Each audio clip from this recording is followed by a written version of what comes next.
we sent out, well, was it 9 months ago? We sent the leadership out, and then 6 months ago, we sent out the students. YWAM is Youth with a Mission. It's been happening for years. It was the heart of a man that basically saw a vision of the Lord sending out young people in waves across the whole world to spread the gospel of Jesus. And that's what these young people did. Rather than working, going to college, starting their career, they're setting aside time to say, Lord, I'm giving you this time to grow in my walk, to grow as a person in Jesus, but then to go spread the good news of Jesus. So that's what YWAM is all about. We had 3 that were staffers. In other words, they went through the class, and this year they were leadership. And so you're going to hear their stories as well. But there's 9 of them. So let's see. We're doing pretty good. We're going to try to limit them to 5 minutes, but I told them if the Holy Spirit's doing something, we don't want them to be able to share what God's put on their heart. But we're not going to try and have you here all day, right? So with that, can we give a big warm welcome? I believe, Griffin, you're up first, right? All right, so let's invite Griffin up, and they're going to be sharing what God has done, and we're excited to hear the awesome stories, and open your hearts.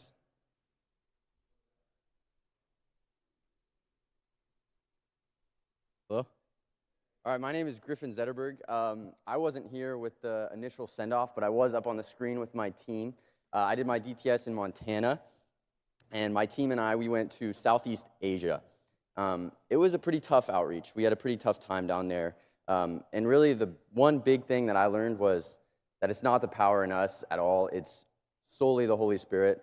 And I have a couple examples of that. We went in there expecting to see things that I've heard of, things that I've heard on past outreaches, healing, salvations, and we didn't get any of that. We really, our hearts were to partner with the church, because that is that area where we went is the fastest growing country in the world for Christianity. It's really on fire, and the Holy Spirit is doing great things there. So our heart was to partner with the Holy Spirit and the church there. And one of our biggest ministries was painting a railing. It was a 4-story building, and we painted the whole railing over that 2-month time. So that was really a huge help for them in their ministries that they're doing there. Another big thing was we trekked to some villages, and we put on camps there, really lacking biblical teaching. In this area, in the villages, the first person to adopt Christianity became their pastor. So that is how they chose their pastors, was the first person, the oldest Christian was their pastor. So their biblical teaching is not very good, so we put on some camps, and we taught them from the Bible, things that we learned in our DTSs, teaching them how to hear God's voice and salvation and what God did for us. And it was just a really good time. And I'll end with this. One big thing that they had one of our biggest fruits that we saw was simply not complaining, because it was a harder outreach, and the food, it was rice for 3 meals a day and chicken with bones in it. And previous teams, they said they were complaining and they could only eat bread and water. So we toughed it up, and we ate the rice, didn't complain, and they absolutely loved it. And that is one thing. So our outreach was definitely more of a humble outreach, but I am trusting that God did great things through us. And yeah, it's exciting. So.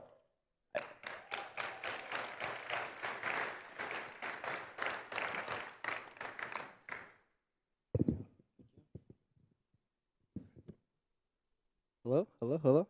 What's up, guys? My name is Toretto. I had the wonderful opportunity to go to Nepal with my awesome outreach leader. Shout out Faith Morris. Yes. But yeah, I've just seen God move in like powerful ways in my own life and in other people's lives these past 6 months.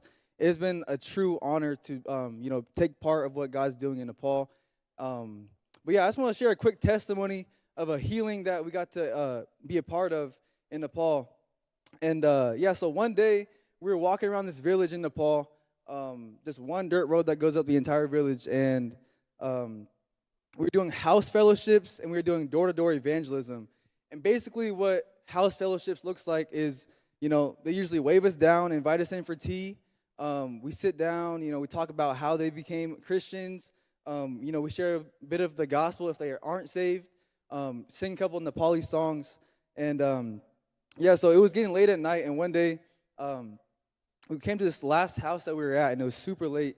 We were super exhausted, super tired. Everyone wanted to go home, go to sleep, but it was our last house. And we walk up, and this guy, he has a super big stick that he's like using to walk, and like a really, really, really bad limp. So we go up to him, hear his story, how he came to, have this super bad limp, like what happened to him. And it turns out he actually had a stroke 5 years ago, and it left him with like his whole right side of his body being like partially paralyzed, and like his like hand was like balled up in a fist. He couldn't move his fingers, and he couldn't really function. His arm, he couldn't bend it, and his left eye was actually blind. So, we're like, okay, let's start praying for healing. So we started praying for healing, laying hands, and like after like every time we would pray, he would try to stand up and like do like a squat. And so we're like, okay. But every time he tried to squat, like us guys have to be behind him and like catch him because he just fall on the ground. And so we're like, dang, okay. So we just keep praying and praying and praying and just staying like persistent and just, not stopping. And after like the fourth or fifth time, he gets up and he does a full squat all the way to the ground. We're like, let's go. And then he drops his cane, drops his stick, and starts walking around his yard in his little place in his house. And so we're like, let's go, hallelujah. And so the next morning, we were out in front of the church doing our team time, doing worship, prayer. And I look over to the right, and I see this old man walking up the dirt road, holding his stick in the air. We're like, let's go, let's go. So, man, it was just awesome to, see this. We didn't even see any miracles or healings until the very, very end of our trip. This was at, like, our last stop. And so I just, like, learned to, just stay faithful and just stay patient, because we could have given up because we weren't seeing any fruit the entire trip. We weren't seeing any miracles, barely any salvations, but we had to wait and stay patient and stay faithful till the end of our trip. So, that was my testimony. I'm going to let Isaiah take it away.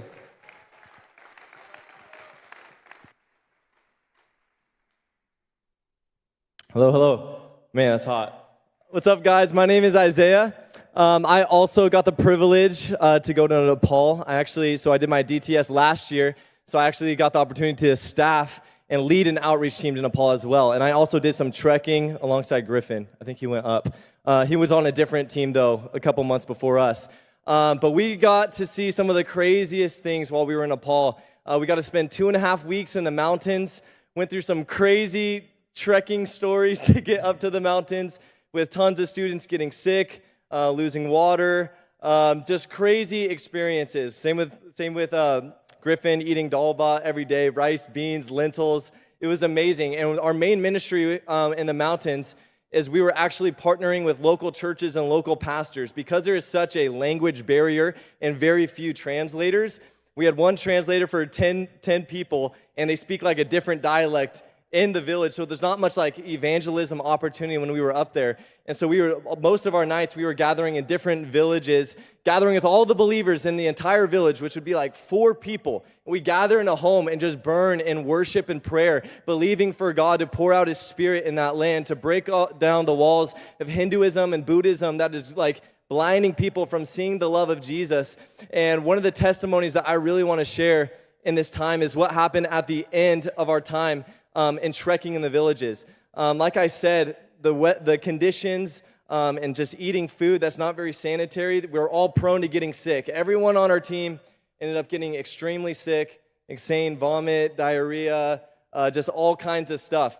And one of our students, his name was Brooks, on the last day, actually, while we were in the mountains, he got extremely sick, had 105-degree fever, crazy throw up, crazy diarrhea, dry heaving. And it was honestly at the point where we didn't know if he could live. And we honestly didn't have any service or anything. And we had an emergency bus out. And what ended up happening is me and my friend Brooks, we ended up having to get separated from the team. And so we had an emergency fly to Pokhara, which was the main city that we were staying in, while the rest of the team traveled to another province where we were going to do a 24-hour prayer burn in 7 different provinces because there was a bunch of different teams there at the same time. And so I'm with Brooks, and we have to go to the hospital. He ended up having typhoid, dengue fever, and another tropical disease. And it was like really serious. There were tons of people all over the world praying for him. And as I was with him, and he was slowly recovering as we got him medicine. And while we were actually in Pokhara, we joined the long-termers down there for a 24-hour prayer burn. And like I said, there were 7 other teams, all in different places, different provinces around Nepal, doing this 24-hour prayer burn, praying for God to reveal his love to the Hindu and Buddhist people, for salvations, for healings, for deliverances, that their eyes would be open to see the love of Jesus. And so we joined the long-termers, and this is actually at the exact same time that IHOP is doing a 7-day, 24/7 prayer for the Buddhist world. And we get done with the prayer burn, and there were crazy things that happened in a result of the prayer burn. I think Faith Moore's, their team, they prayed that there would be Buddhist temples that would be destroyed, like crazy wild faith prayers. And I'm pretty sure the next couple days, there was an earthquake in Nepal shattering Buddhist temples, like crazy. So we were praying for the Buddhist world, and me and Brooks, as he was like slowly recovering, we ended up going to a restaurant, and there was this guy that was our waiter that just stuck out to us so much. He just carried so much joy, so much life, and God was nudging on our hearts like, guys, you have to share the gospel with him. You have to tell him the love of Jesus. And so after we finished paying for our food, we tell him, we're like, hey, bro, we just see like the joy of the Lord all over you. Dude, we just got to tell you about Jesus. And we start sharing the gospel. And then he starts to share how he's a Buddhist, was originally Hindu, but became Buddhist because he was seeking peace. He was a man of peace. And I'm like, perfect. You know, in my mind, I'm like, Jesus, the Prince of Peace. Like, this is going to be great. He ended up having to get back to go to other tables. But he's like, can we please meet up again? Can we please come back? Can you come back tomorrow at 2 o'clock when I'm off? I want to hear more. We're like, yes. We ended up coming back the next day. We come pick him up from work, and we're walking around the city. And I'm just telling him more about Jesus, that Jesus gives peace that passes all understanding, and kind of explaining that the peace he has is actually not in Buddha, but it's in his job, it's in his girlfriend, it's in his family. If he lost his job, he would not have peace. So I'm sharing about just the different things, different testimonies in our life where we had to rely on God and be dependent for him, and how he's always been faithful, about his love, about his mercy, about his grace. And he ends up taking us up to one of the biggest Buddhist temples in Pokhara. And we're sitting on a park bench right in front of this huge golden Buddha. And we're just sharing more about Jesus, talking about the significance of sacrifice, because they do sacrifices, telling Jesus is the final sacrifice. His blood atones for his sins. All of that. By grace, we have been saved through faith. All of that. And we're sharing about Jesus' life. We start reading through the book of John, John chapter 1. You know, in the beginning was the Word, and the Word was with God, and the Word was God. And like when we started reading the Word, there was a shift. And he started to have all these questions about Jesus. There was like scales that were removed from his eyes. And we started taking the scriptures about Jesus healing and all of this. And he tells us like, I have a hurt finger. Like my finger's crooked. It doesn't straight. We're like, let's pray for you right now. Like Jesus can heal you. We pray for him. Boom, his finger fully gets healed, fully straightens out. And before we could even ask him to give his life to Jesus, he's like, how do I give my life to Jesus? And we were just in shock. Like, what? Like, are you serious? Like giving your life to Jesus in closed nations is very serious. Like usually you're accepting being rejected by your family, like being rejected by culture. Like you're an outcast a lot of the time. Like sometimes you'll be persecuted if they find out you're a Christian or you're preaching the gospel. And so we were just blown away that this guy wanted to give his life to Jesus. And so we walked him through salvation. We prayed for the baptism of the Holy Spirit upon him. And then we began to disciple him for the weeks for multiple weeks after that. We got to take him to like worship encounter nights that we were able to help put on and stuff. And right now, he's actually currently praying about doing a DTS this April in Nepal. And so guys, it's actually crazy, the faithfulness of God, because there's just a couple things that I want you guys to take away from this story. Is one, like God used my student being deathly sick, almost dying, to bring us to meet this guy. Like God took what the enemy meant for evil and turned it for good. When we didn't see what God was doing, when we didn't see that God was in the midst of this, we trusted him, stayed faithful, and God brought us right into the place of this young Buddhist man who is searching. And then God put on our hearts just to preach the gospel to him for just a quick minute. And just by simple obedience, we did it, stepped out in faith. And it was a 1-2 minute conversation that led to a relationship, that led to us meeting up with him again and him encountering Jesus to the point where he wanted to give his life to Jesus. And now this is a potential Nepali missionary that is going to be sent out of this nation to other nations. So guys, I just want to encourage you guys that the gospel is the power to save, even to the uttermost. Like the gospel is still moving in the hardest and darkest countries. Like God's love is different than every other God. There's no one like Jesus. Like there's nothing that compares. And so that's just one of many testimonies that I wanted to share. And I hope that encouraged you. And then I'm going to welcome up my cousin Haley.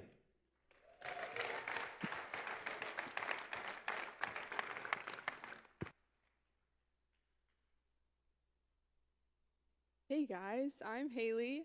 I got to go to Kyrgyzstan and Uzbekistan for a few weeks. But yeah, so I was on a team of, I think, 8. And most of our ministry, because it's all Muslim nation, most of them all speak Russian in the area that we were at.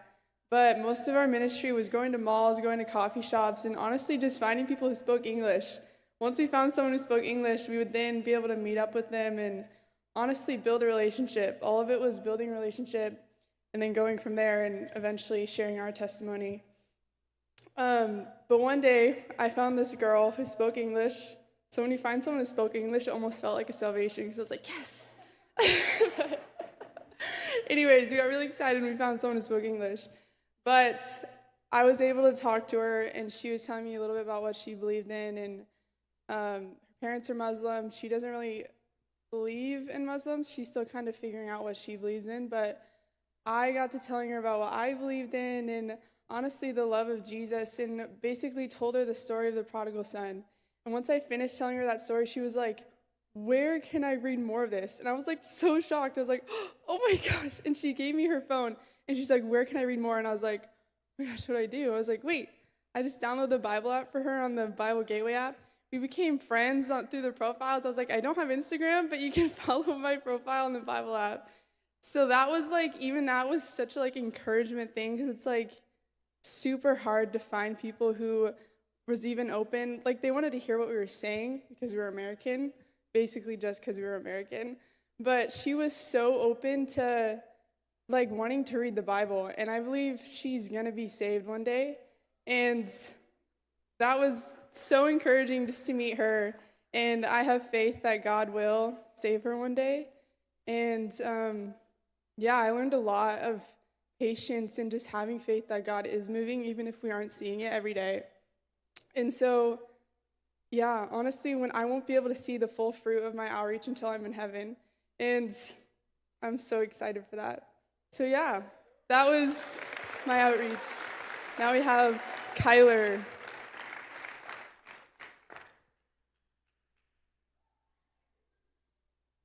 Hi, you guys. I'm Kyler. I did my lecture phase in Kona, Hawaii, and then I was sent out to a nation called Lebanon in the Middle East. If you don't know where that is, it's above Egypt and Israel, and it's right next to like Syria and Turkey. And so yeah, it was just so amazing to just be a part of everything that God was doing there and partner with the YWAM base there.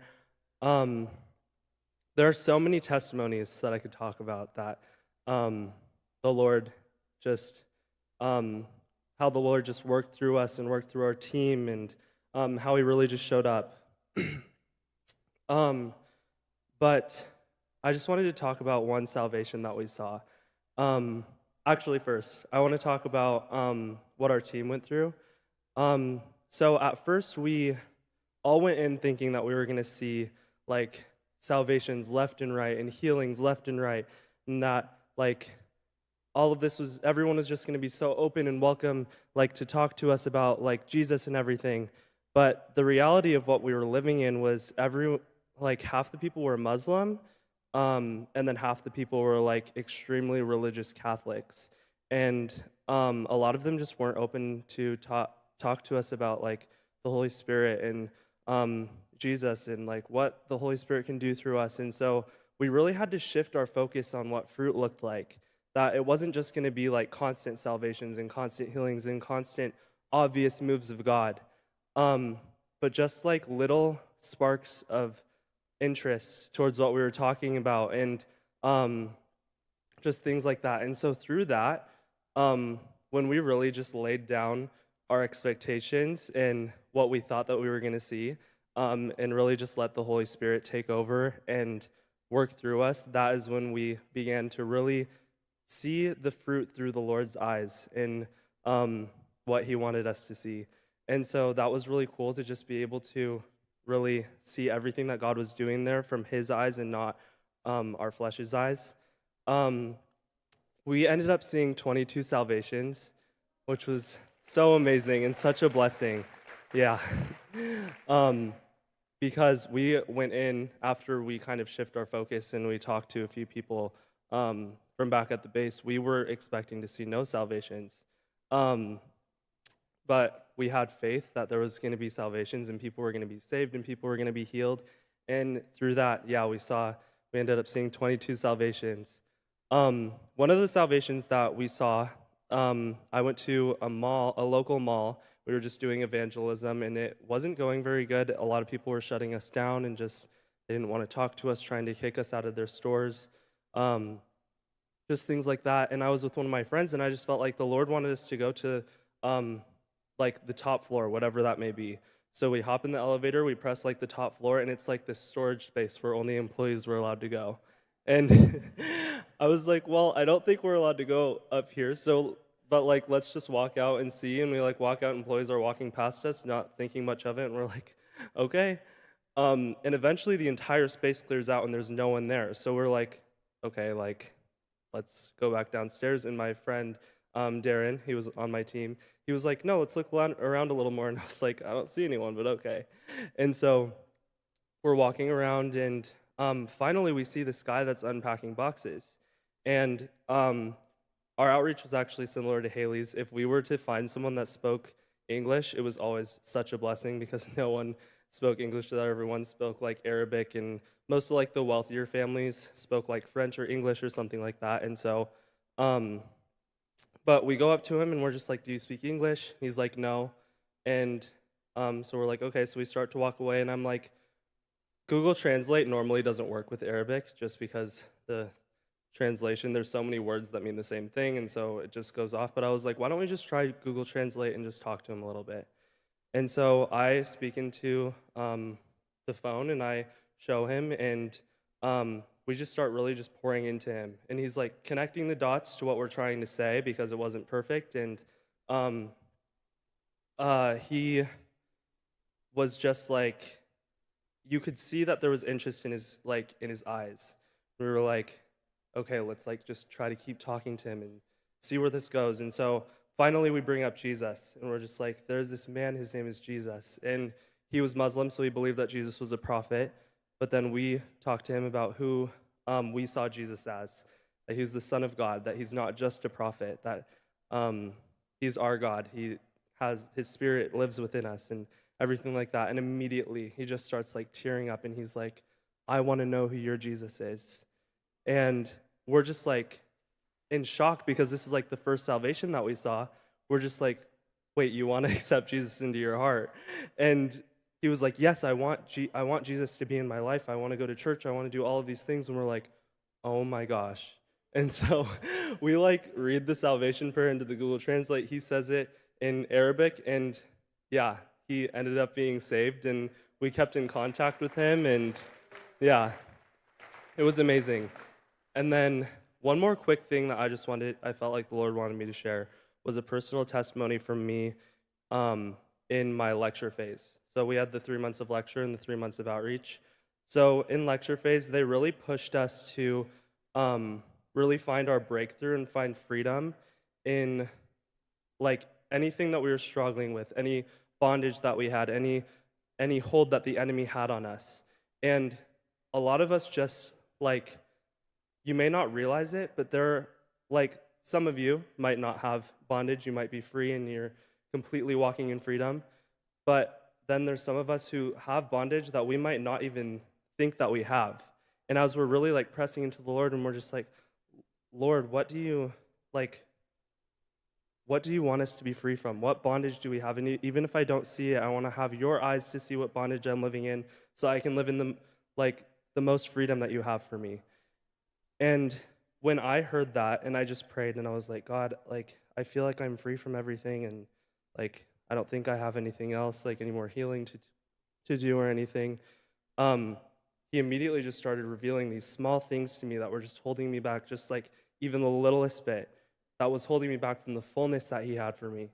And once I really started to get poured into, and I started talking to people about it, and I was like, I mean, I feel like this is what God is telling me. I don't really know. And they would like pray for me. I'd pray for my own freedom.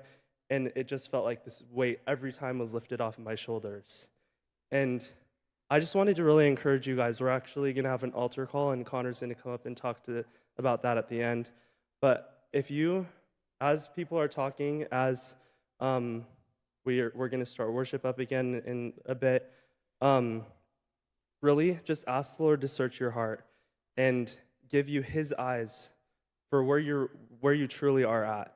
And if there, some of our team, we're going to be up here praying for people. If you have anything that may be holding you back from the fullness that God has for you, or any freedom that you may need, or any bondage that you may be in, I just really encourage you to find one of us, or you can even just pray on your own and really just ask the Holy Spirit to take that off of you, and really just walk in the fullness that he has for you. Because I can tell you from my personal experience, it's the most amazing thing to walk in complete freedom. So yeah, that's all I got for you guys. Thank you guys. And then I'm going to invite up Annalise.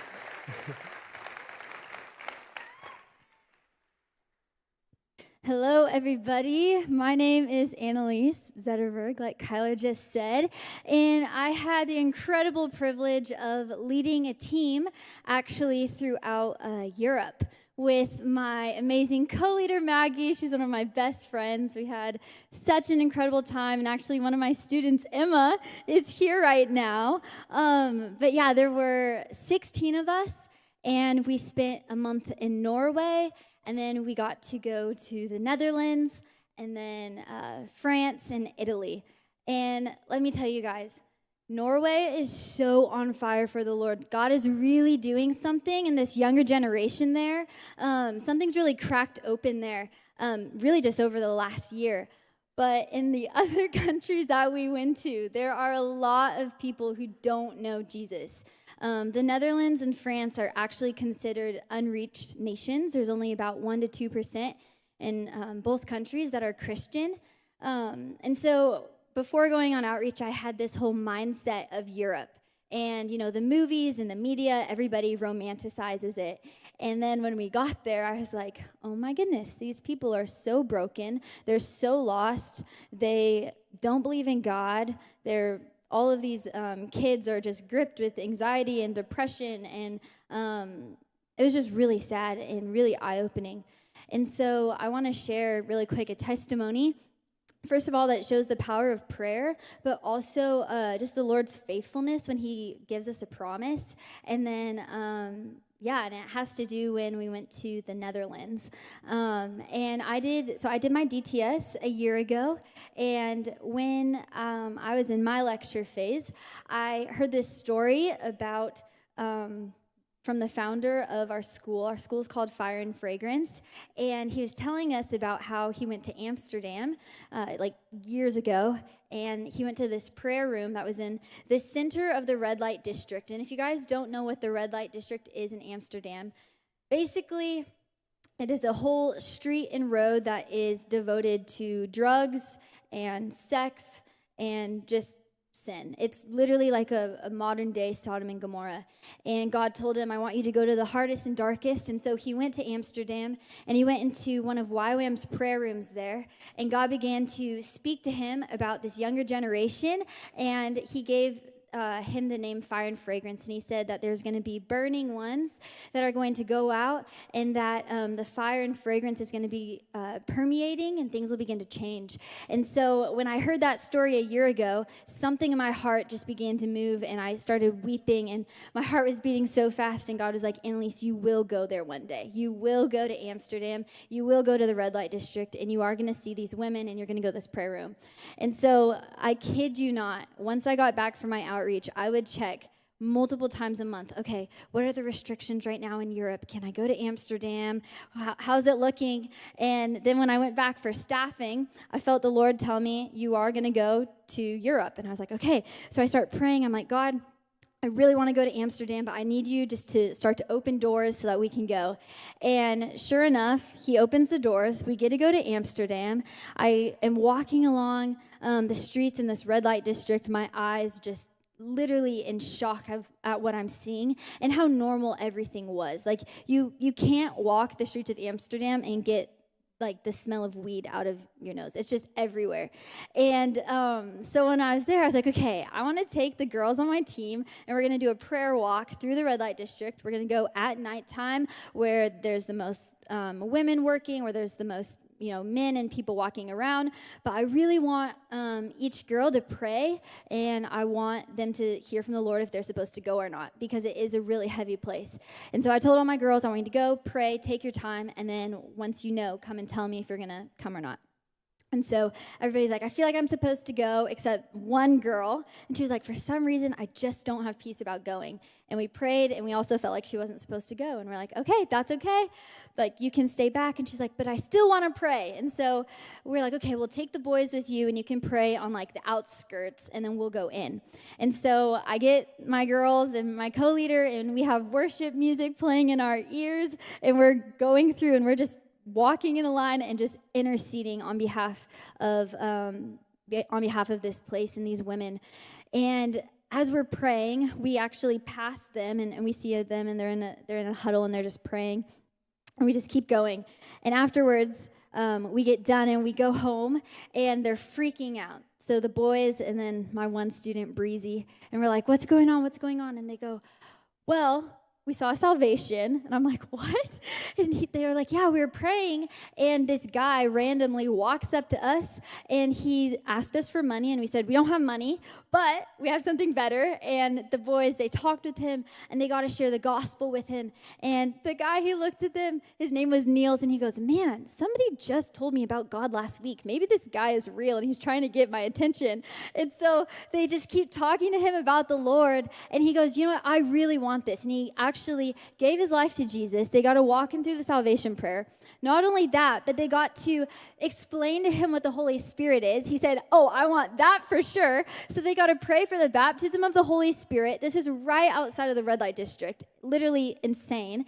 And then he was like, not only that, but I actually want to experience what you guys are experiencing. So he came with us that week to a worship service that we got to be a part of, and he got prayer for there, and the boys just really got to keep pouring into him, and it was incredible. But looking back at this story, I see so many things. I see, first of all, the Lord's faithfulness. When he promises you something, it will happen. It may not happen when we think it will happen, but the Lord told me, he's like, you're going to Amsterdam, and I got to go to Amsterdam. I got to go to that red light district. I got to go to that prayer room. And then we also, as a team, like I said, Europe is it's really hard. And so we were able to see, we saw 18 salvations while we were in Europe, but it was hard, you guys. It was so hard to go up to people who don't want to talk to you. So hard to go up to people just walking on the streets with their designer bags, and you're like, hi, I'm wearing the same clothes for the last 3 months. I really want to talk to you. I'm from America. It's really hard. And so seeing somebody just so eager to accept Jesus, it was just so incredible. And then obviously just getting to watch my team grow and just share with the world what the Lord has done in their own lives. It's pretty crazy. If you look at teams within YWAM and you look at each person individually, and then you think about their past and where they've come from, you're just we are a walking miracle. like on my team, I had drug addicts. I had people who gave their life to Jesus within the last 3 months. I had people raised in the church. Like, it's insane what the Lord does. And so I just want to challenge you guys, like, to know that there's so much power in prayer. There's so much power in prayer. And then, yeah, just to hold on to those promises that the Lord has given you, and just to continue to pray into them and just say, God, whenever it's your timing, whenever it's your will, like, use me, and to walk in simple obedience. Because if my student Breezy had gone on that prayer walk with us, the boys would have never gone with her. They never would have been on that corner, and they never would have met that guy who then gave his life to Jesus. So, yeah, I just want to thank you guys for your guys' prayers. I know you've been praying for us. And, yeah, now I'm going to invite up Caden.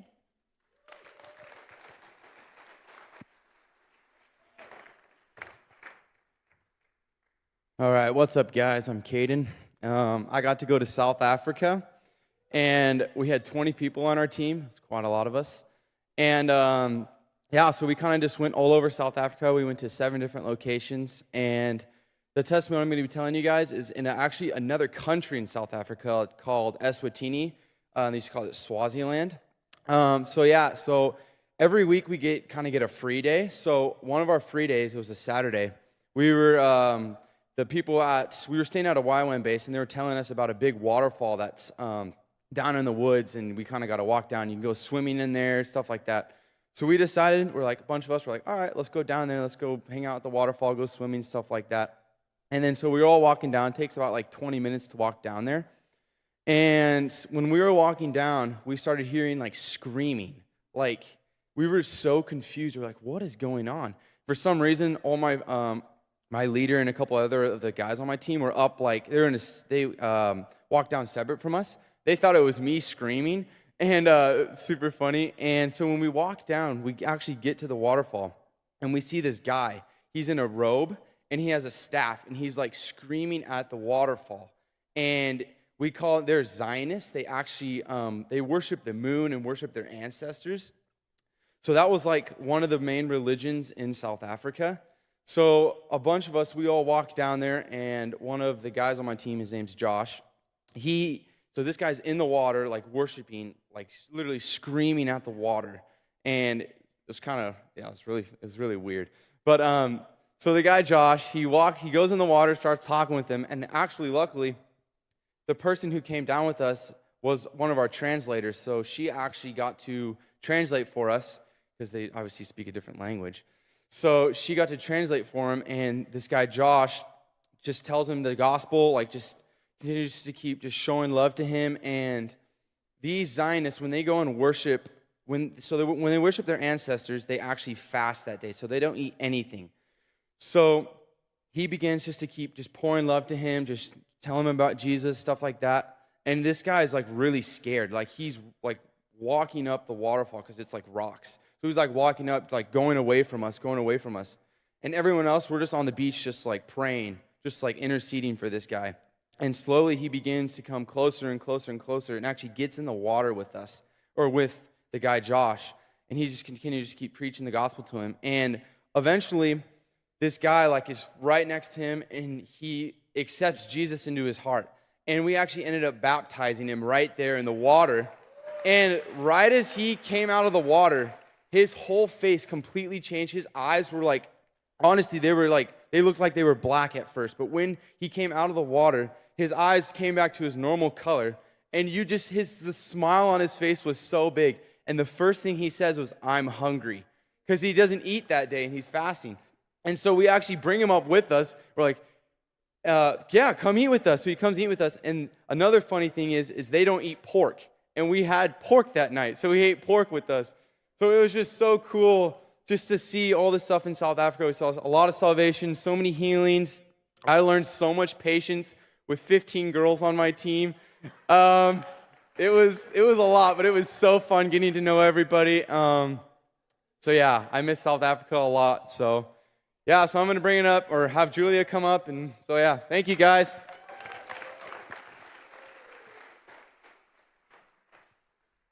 Hey guys.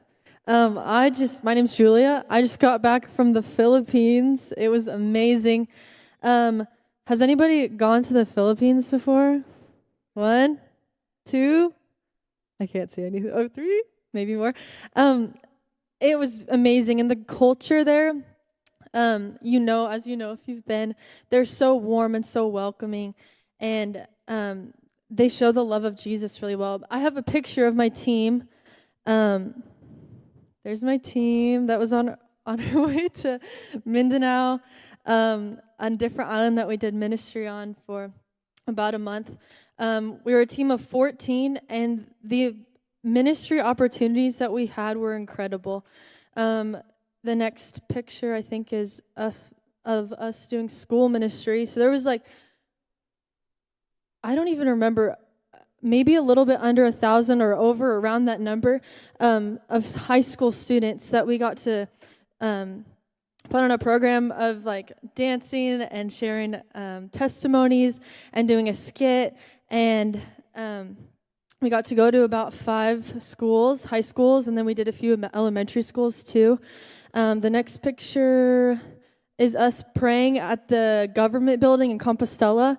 We got to meet the mayor and literally go to every single room in the maybe not every single room, but all the departments of the government there and pray for each department. And we also got to do, red light ministry and house to house, open air. But it was an amazing place. The Philippines is an amazing place to get trained to do evangelism. I'm going to share a little testimony of what God did in my life and DTS and the lessons that he kind of taught me. During DTS, the lesson that I felt like he was teaching me was how to love people and how to and how to see through my flesh and see through his eyes, or not see through my flesh, but see through his eyes and have his perspective on people and how he's created them and their identity and my identity, and to love them well. And I feel it's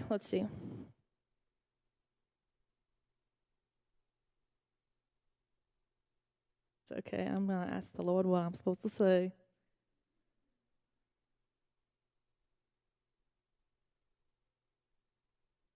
I'm going to look at my notes, actually. Let's see. Yeah, so I learned a lot about not just singing in front of people for worship, but how to lead people in worship. I was kind of thrown into that role of you're the worship leader now of your team. And I'm oh, great, this is fun. And this is what I was created to do. But Lord, how do I steward this well? And so I learned a lot about obedience and fear of the Lord and how to rely on his Holy Spirit to lead me as I'm leading other people in worship, and how he can heal others through my worship and how I minister to the Lord. And let's see. Yeah, I learned a lot about the character of God, not only through the Filipino people and just letting them love on me and accepting their love and the ways that they were serving us, but I went through some health complications and a situation that letting people love on me was letting or accepting God's love for me, and realizing that I can't go and serve other people and share the gospel with other people if I don't understand his love for me. Because how do I go out of, just how can I share the gospel if I don't see them through God's eyes? And that was him showing me my identity and their identity, and just it's all connected, the lessons that he taught me. But yeah, let's see. Yeah, so out of, I just pray that, I wanted it to be my joy to share the gospel with other people. I didn't want to be nervous. And so I'd pray God, give me a revelation of who you are and your character so that I can go and pour out and not be closed off when I go do ministry or things like that. So it's okay to pray. I think that was something that I struggled with before, you can ask God to give you a heart for the people, and you can ask God to set your heart on fire for what He wants you to do. And so yeah, that's sorry, this was like all crazy, but God moved in crazy ways, and Connor's gonna come and talk about more of what he did.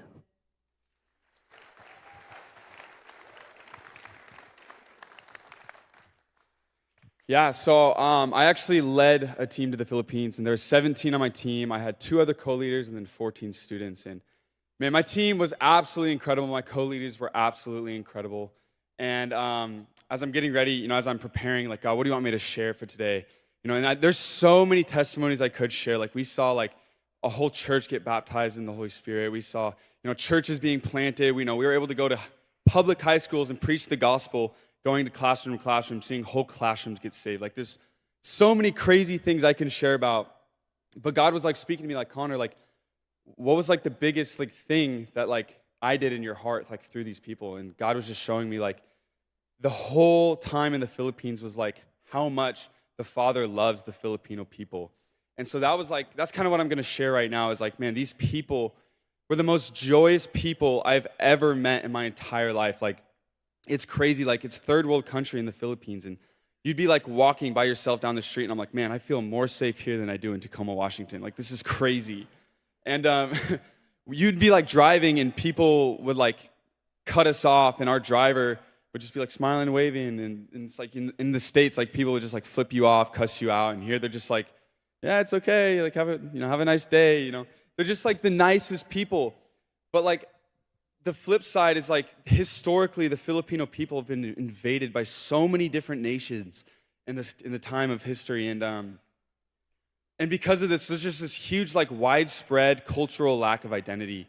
And so us going there, being American, and most of my team actually second language was English. And so we actually had a lot of foreigners, a lot of Europeans, but still like they look at the entire world as like idols. Like, they look everywhere else. Like, they idolize Koreans, they idolize Americans, they idolize the rest of the world. And so when we'd go into these villages, we'd go into these places, and the people go up to us and like, sign my arm, sign my wrist, take a picture with me.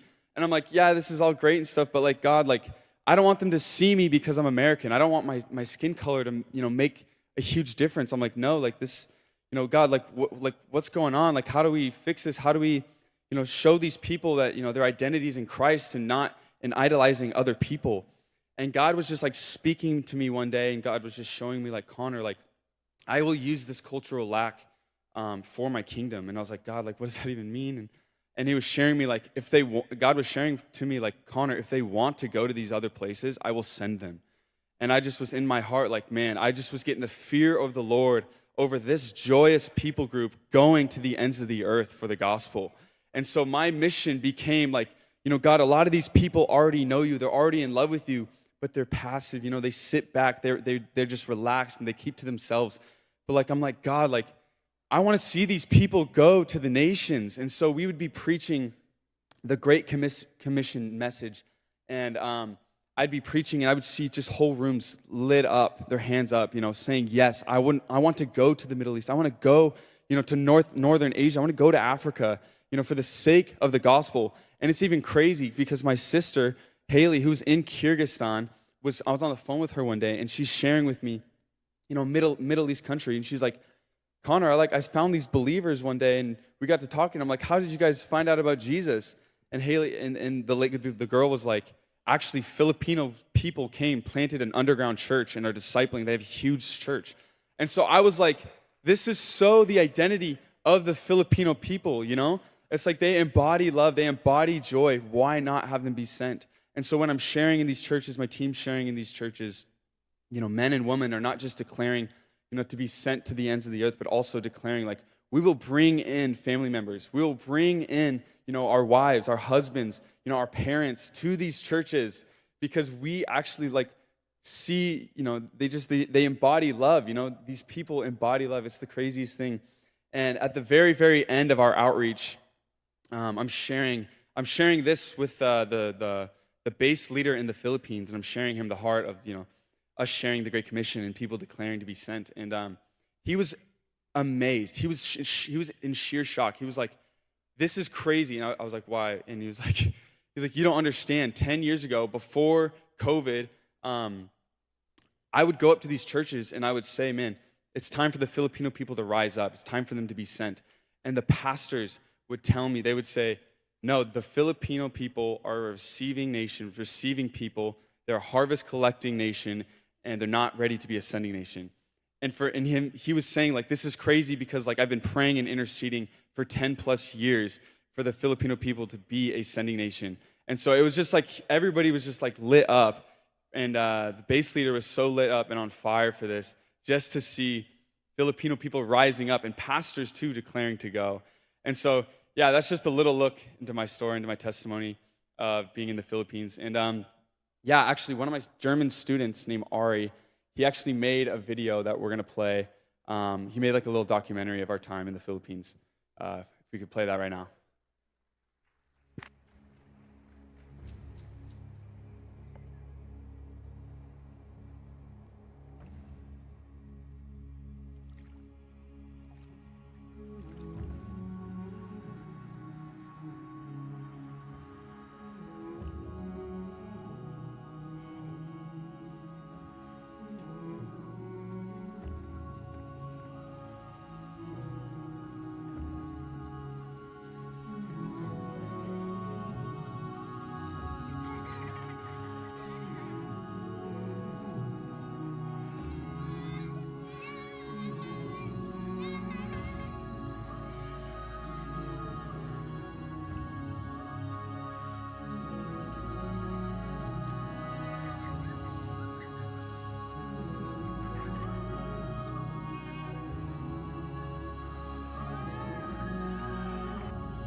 What's your name?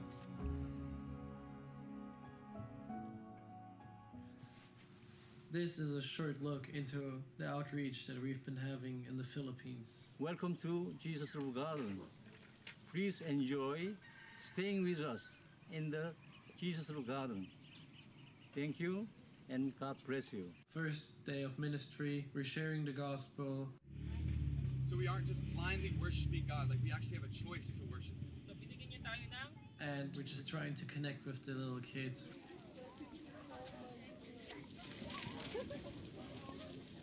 So in the next few days, we find out we get to use our own talents to impress the kids. Connor's dunking. We're doing dances for the little kids. We're really dancing all the time.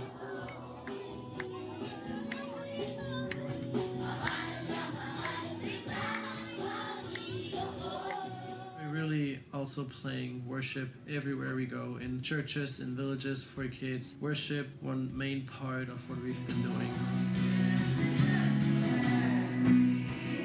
We're also distributing food. Giving out some kids to all the little kids. Give it up. Hey. And after all these ministries, we've had New Year's living it up in an orphanage outside in the middle of nowhere.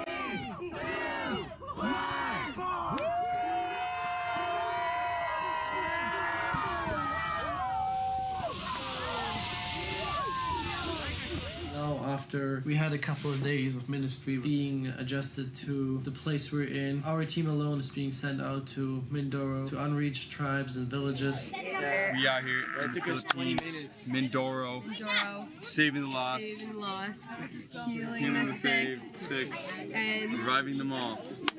Preaching the gospel, baby. Preaching the good news. Whoa, I wasn't The expecting death and that. resurrection. The reason we're here, it's the gospel. Mindoro is an island in the Philippines, and it is a really, really beautiful place. In the first few days, we find out these unreached tribes, they're so shy. It's alright, I tried. These are my good friends. They really love me. We're all getting our hands or our feet dirty to show them that we're not ashamed of who they are. So at one point, every single one of us will share the gospel for the first time or share their testimony. And now I know that was the Holy Spirit moving in my heart. Our ministry involved praying for people, playing games with the children, and also we're performing skits.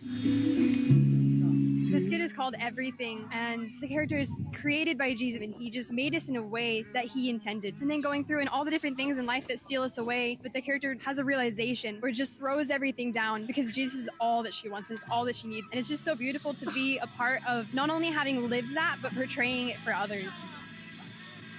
As every day, we'll do a feeding program and share the gospel. So how do we know that God is our Lord? And the man translating right here is our awesome contact, James, who's a real man of God and a really funny guy. And some days we just do what we did every day, but the reaction is just more beautiful. We went to a village by the ocean. I shared my testimony, and while I was sharing it, I told everyone how I got baptized. There ended up being 4 baptisms that day. The pastor that we partnered with, that we were staying with for the first week of Mindora, felt on his heart to baptize people that day, but didn't tell anyone. From there, they realized that they need to start a church, and then the church ended up getting planted there right after the baptisms, and that the pastor and the pastoral split on Sundays, and they're running 2 churches now by themselves. One day we were also trekking in a mountain to an unreached village. Hey Ari, hey vlog. Hey, we out here. And of course to preach the gospel and to share testimonies. There was also this one event called the Christival, and we performed an Islander dance, and so this was kind of a big deal for every one of us.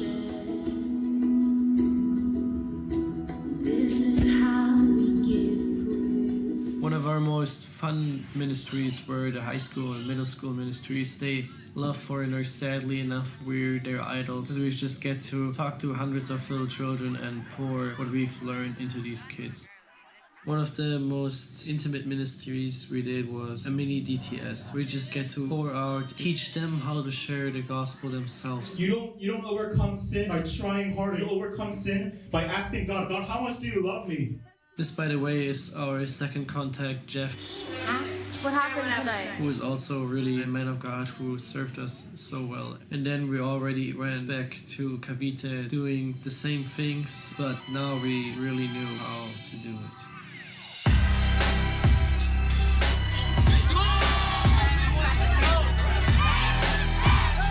The kingdom of God is at hand. It's here.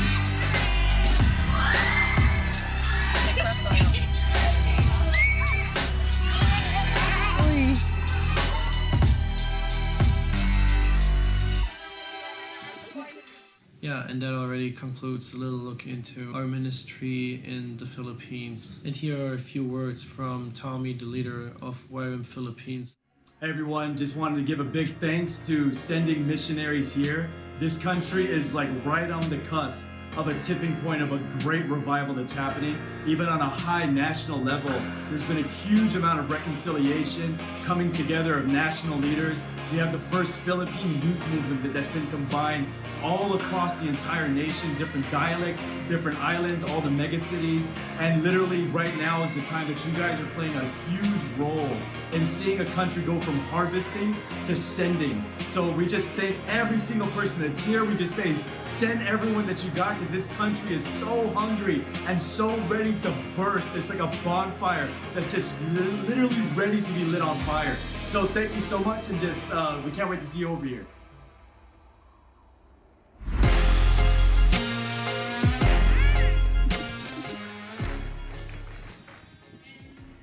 Yeah, you know, I watched that quite a lot actually, because it's so special to my heart. And every time I'm like thinking, I'm like, oh yeah, this is just a little bit of the end, some of the stats and stuff. But I think like, man, God, there's no way that was me. Like, there's no way, like seeing that video now, it's like, there's no way I just did all that. There's no way my team, you know, I got to disciple all those men, all those awesome men, and you know, there's no way I was able to do this. There's no way I was able to pour into this community, pour into this nation. And, you know, every time I'm just like reminded of God just like sharing with me, like, Connor, you know, it's just simply because you said yes. You're able to experience all this. And as we get ready to hop back into worship, I just, you know, we just really want to pray for you guys.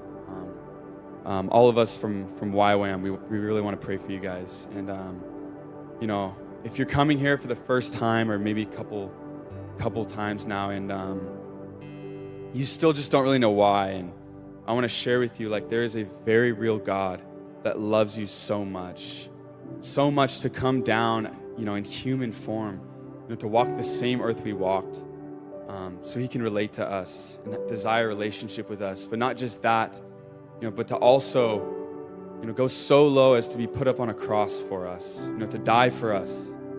And if you've never accepted Jesus in your life, this altar calls for you. Or maybe, you have accepted Jesus and, you've just been going down a wrong path. And maybe today, maybe last week, maybe God's been tugging on your heart, roping you back into full surrender, back into to full sonship, daughtership. This call is also for you. And, maybe some of these testimonies were stirring on your heart. Maybe some of these messages and what we were sharing, there's something burning inside of you. Your heart can't stop beating. And you're just like, man, I have to go. I have to be sent.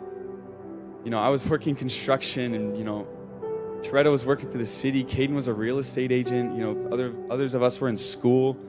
And, we just knew there was a call in our hearts. And we said yes. We said yes to the calling to go.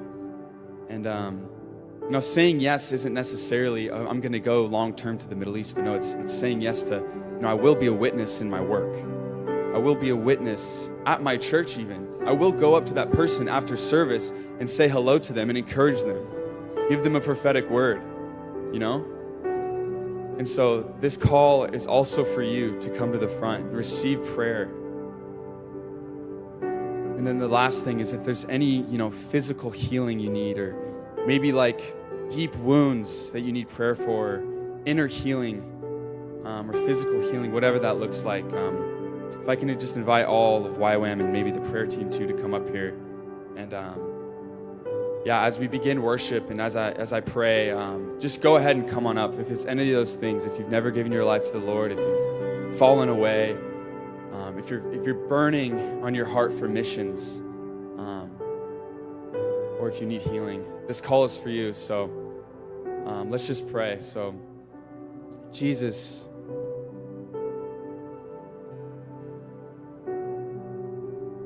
we just thank you so much that youth are able to come up here and testify of your goodness.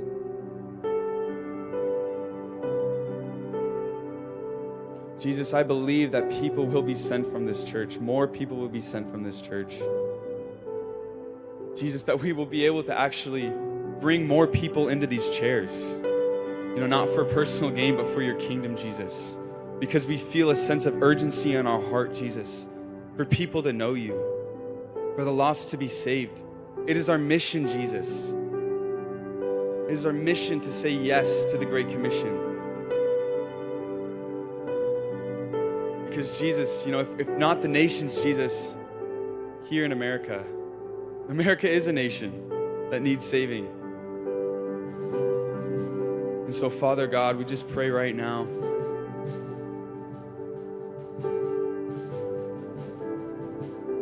The people that don't know you will find you, Jesus. People here in this room will come up and say yes to you, Jesus. Jesus, we love you. We thank you for the work you've been doing and the work you'll be continuing to doing. In Jesus' name.